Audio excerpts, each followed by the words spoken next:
Hey guys, how you doing? I have to do something silly. This is going to be silly. Forgive me if you're here for some serious, down-to-earth commentary. This one's silly. So I ran across this article, Kelly McParland, okay, in the National Post, so you know it's going to be fair and balanced. Kelly McParland sings shameful deal. Could see history repeat itself for the guileless NDP. This thing reads like Ursula from Little Mermaid. It's like cartoonish levels of villainy. You gotta. I'm gonna read it, and I'm just gonna have some fun with the character because I trained as an actor. Thank you very much. And so I don't see any reason why I shouldn't just take the complete piss out of this total fucking loser. Jagmeet Singh should be deeply ashamed of the squalid little deal he's done with the Trudeau Liberals to shut down Parliament for another 3 months. The new Democratic Party leader appears to have serious problems with good judgment. Like, what a bitch. Like, what a bitch. Like, might as well have a hair flick in there, right? What a bitch. Oh my god. I just want to state right now, the reason why they're doing a 3-month lockdown is these guys should get a bit of a vacation, let's be honest. They've been working their asses off. They've been doing good work, near as I can tell. It's their future decisions that I'm still a little like, okay, what are you going to do? But second of all, like, that's going to give them an opportunity to go do the real work of going to talk to their constituents. So shutting down Parliament for 3 months over the summer, it's not a big deal. Like, instead of talking to each other and instead of talking to the media so much, they're going to talk to their constituents. They're going to talk to the people. I think that's a fine idea. But this is a big deal to conservatives because they don't have anything to make a big deal out of because they are structured as a death cult. And Kelly McParland is one of their members. Well established, long running. Let me continue reading this, it's ridiculous. Jagmeet Singh's early months as leader were noticeably disappointing as a result of regular stumbles attributed at the time to inexperience and a degree of naivete. Like, who's writing naivete? Thanks to a strong performance on the campaign trail, he managed to hold on to his job, but his failure to grasp the shoddiness of the pact proffered by the Liberals suggests he's learned little from the experience. Oh man, pulling out the $5 words, Kelly. Proffered. In return for a flaccid pledge. Flaccid, Kelly. That's gross, bud. That's gross.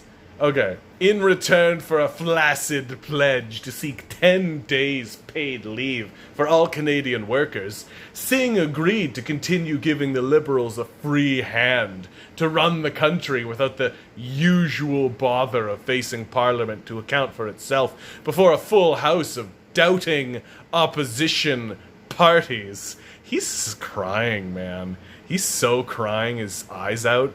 Like, who is the full house of doubting opposition parties? It's the Conservatives, right? Jagmeet Singh is the other big party. This guy's not talking about the Greens, and he's not talking about the Bloc Québécois. He's talking about the Conservatives. He's just crying his eyes out over it. And also, Kelly, I hate to break it to you, 10 days paid sick leave for all Canadian workers is more than any Conservative has ever done for me in my entire lifetime.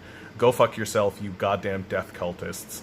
You're worth mocking, and that's what I'm doing. Because you're a piece of living trash. Like, literally, you're the villain in a cartoon movie that's worth being defeated by a 16-year-old mermaid. And that's the best you'll ever be. Justin Trudeau's party, remembered, won just 33% of the vote in October, demonstrating the extreme limits on Canadians' faith in its performance or abilities. Just like, meh. The House of Commons has already been largely empty chamber since the pandemic broke 3 months ago. Singh has agreed to give Trudeau's minority the support it needs to extend that open ice to a full 6 months and you couldn't be more bitchy about it. You couldn't be more of a whiny crybaby. Holy shit. This keeps going. This keeps going. Oh my god, have we just literally just begun? Oh my god, am I gonna be crying as Kelly McParland for another fucking 15-20 minutes? Holy shit. Okay, I gotta go faster. I'm not gonna stop and comment on anything, because this is fucking ridiculous. In return for what? Singh demanded a pledge to seek 10 days pay leave for all Canadian workers. The Prime Minister must have been shocked at the paltriness of the request. Barely do sheep come it so eager to be fleeced. He barely blinked before agreeing, asserting that nobody should have to choose between taking a day off work due to illness or being able to pay the bills. Yep, that's right. Nobody should be able to... Okay, I'm not going to comment on it. The NDP gave us 10 days sick leave. Fuck you. That's better than any Conservative has ever done in my lifetime. Conservatives are evil. Fuck you, Kelly McParland. From a Liberal standpoint, it's a sweet deal.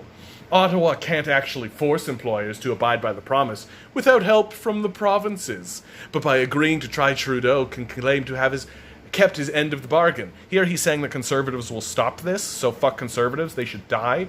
In return, he gets something of great value. Liberals are keen to keep running the country by remote control, with a virtual parliament standing in for the real thing, robbing opponents of the already limited access they have to voter attention, while maintaining Trudeau's ability to command. He's actually complaining that they have to do things over the internet. You guys, they have to do things over the internet. I'm Kelly McParland. This is the big deal. I wrote a big flowery speech saying that it's very difficult for people to communicate over the internet. And so this is just disgraceful. Okay. From the public's perspective, it's a travesty. Sending workers back to their jobs in the middle of a pandemic, totally fine. Guys have to talk over the internet. A travesty. The hundreds of thousands of immigrants who opted for Canada over one-party states may wonder how it is their new home is operated overwhelmingly from the offices of a single party, which feels no need to attend a regular gathering to expend what it's up to and justify its decisions, except over the internet. It's a deal that clearly hobbles the largest opposition party, the Conservatives, the people who pay my bills, and I pay fealty to, by robbing its new soon-to-be-chosen leader of a high-profile forum in which voters could have said, you think the Parliament is a high-profile forum? You need to shut the fuck up, Kelly McParland. Nobody pays attention to the Parliament. I pay attention to the Parliament at best. I pay attention to this kind of stuff, right? Nobody's in the world. Canadians tune into an election the week it's happening, okay? They don't pay attention. Because it takes a lot of time and effort, and you're just a piece of trash. You're a living piece of human garbage. It treats Parliament, question period, and 150 years of precedent to the way the country is governed as expendable.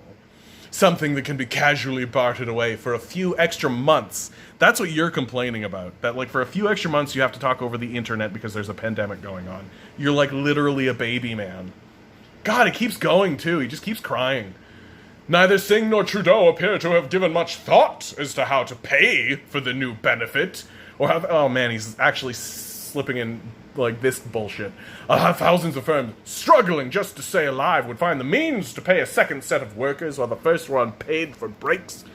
Money is being thrown around Ottawa with such abandon these days that those peripheral barely merit a thought anymore. That's right, you don't merit a thought anymore. Kelly, you don't merit a thought anymore. I am here to make fun of you, to take the piss out of your entire life, you living piece of human garbage. With such abandon is the word. We want to abandon you. We want to abandon you because you've done nothing for us in your entire life except tell us how lazy we are, tell us we need to stop eating avocado toast, and tell us that the collapse of the civil society around us due to climate change, due to structural neoliberalism, the death cult of neoliberalism, are our own individual personal responsibilities instead of structural issues that people like you keep erect so that they can plunder us. and enslave us. Go fuck yourself, Kelly McParland. Let's continue. Oh yeah, and we have no, like, money is being thrown around Ottawa because it's not being thrown around by you guys who said that you would throw it around. You're a bunch of liars, obviously. So what we're going to do is we're going to use your money, right, that you stole from us, right, with this claim of neoliberalism that will just extract money out of the economy, put it in offshore accounts. So this is a reckoning. This is a fucking reckoning. And if Justin Trudeau doesn't grow the pair of balls he needs to actually ring that bell and send the reckoning in, we're going sing all the way. And you can go fuck yourselves. Literally, go to a different place and die, as far as I'm concerned. If Singh uses the spare time he gains by sidelining Parliament to study history, he'll find his party stuck in a similar bargain under an earlier Trudeau that proved devastated to its fortunes. But in the 1972 election, the NDP won its largest number of seats to date, gaining the balance of power over an almost even split of Liberals and Progressive Conservatives. To hold on to power, Justin Trudeau's father shifted the party sharply to the left, aiming to win short-term support from the New Democrats while co-opting its support in the longer term. He's talking about the time that Justin Trudeau's dad, Pierre Elliott Trudeau, gave us universal health care. That's what Kelly McParland is complaining about right now. That he is complaining that we got universal health care out of exactly this arrangement. So fuck you, Kelly McParland. To that aim, he opened the vaults, pledging more money for social programs, universal health care, and tax cuts. Yes, in those days, the tax cuts thought the NDP thought lower taxes were a good idea. Well, I'll have to look into that, Kelly. Yeah, interesting claim. He financed the spend-a-thon with borrowed money, pushing up the deficit in what would become decades of ballooning debt and happiness and everybody having a pretty good time, and a universal healthcare system that has definitely paid dividends to the society. You hack, you political fraud. Pierre Trudeau's Liberals also created a state-owned oil company. Oh wow, he's actually going to talk about the nationalization of the oil companies, which is a great idea, and totally got kiboshed by death cultist Mulrooney, who started the age of neoliberalism, which is the consequences of which we're living in right now. So I don't know why you're bringing this up, Kelly. It's a horrible point for you to bring up. It makes you actually look like a goddamn idiot. Pierre Trudeau's Liberals also created a state-owned oil company despite fierce opposition from Alberta. Alberta! Love you, Alberta. Your voting patterns suck. You need to pick it up. Agreed to cushion gas prices for Easterners at the expense of Westerners, and established an agency to review foreign investments to appease leftist demand. All of those things he listed were wonderful. They were wonderful things that we should have kept. It worked wonderfully for the government, so the people. We elect the government, right? And then the government does things that benefit us to improve society, right? And because it's an electoral process, it's actually the freest system we have to make social change, as opposed to the neoliberal corporatist system, which has just erected a series of feudal city-states, right? Like Future Shop is a city-state. Trying to think of a corporate. McDonald's is a city-state. Amazon is a city-state, right? They're feudal empires that are completely top-down dictatorships. And this guy's complaining because the governmental democracy getting more powerful is bad. Fuck you, Kelly McParland, you're a piece of garbage. Liberals want all the credit for the expensive grab bag of changes, universal health care. Less than 2 years later, they want a majority. They stretched out to 5 years before being forced to face another vote. The NDP saw its seat count in half. Leader David Lewis soon resigned and quit politics. Singh's deal gives the Trudeau the opportunity to repeat the trick. Basically, he's saying, now, let me finish. Even in Finance Minister Bill Morneau's never-to-say finance department, pandemic bills will eventually come due. Next spring's budget could see efforts, however meager, to rein in the largesse, but then the Liberals would like to have nailed down a majority, and Singh seems determined to help them get it. Ever wide-eyed and innocent, the NDP can't seem to help contributing to its own demise. So this guy is saying that because the NDP were in the mix, it forced the Liberals to the left and created a lot of good social change. And so right now the NDP could do the exact same thing, where they put forward a lot of left-leaning policies, and it forces the Liberals to go to the left and enact a bunch of good, positive social change, to which we can actually say to the NDP, thank you for doing the basics of your job. Here's the interesting thing about how the NDP seem to exist in Canadian politics, is that they show up and they threaten the Liberals, and it forces the Liberals to respond, right? Because historically the Liberals have been the one in power. When they start to tilt over to the right, we often say, okay, you're tilting over to the right anyway, so we'll just collapse you because you're too far to the right, and we'll just let the right-wingers lead, right? We let the right-wingers lead. We see what a catastrophe that is over the last 40 years. And so then we swing gently over back to the center, right? Usually when there's a left-wing guy, a guy that runs on the left and then rules on the right, right? This is how the Liberals operate. They go over to the left, and then if Jagmeet Singh or Tommy Douglas or someone from the NDP doesn't show up and force the Liberals back over to the left, right? The Liberals know what will happen because we've done it to them on the right several times. And so if they don't actually do left-wing policies, they'll collapse again and we'll just go left. Because we've done it plenty of times on the right. We can for sure do it on the left. And this is what Kelly McParland is calling a failure. Because Kelly McParland is a human piece of living garbage who doesn't understand our democratic system, doesn't understand how anything works. He's just an acolyte of neoliberalism, and he'll defend that to the death because that's what makes him a millionaire. He writes for easily, like the most repugnant, legitimized news source, the National Post.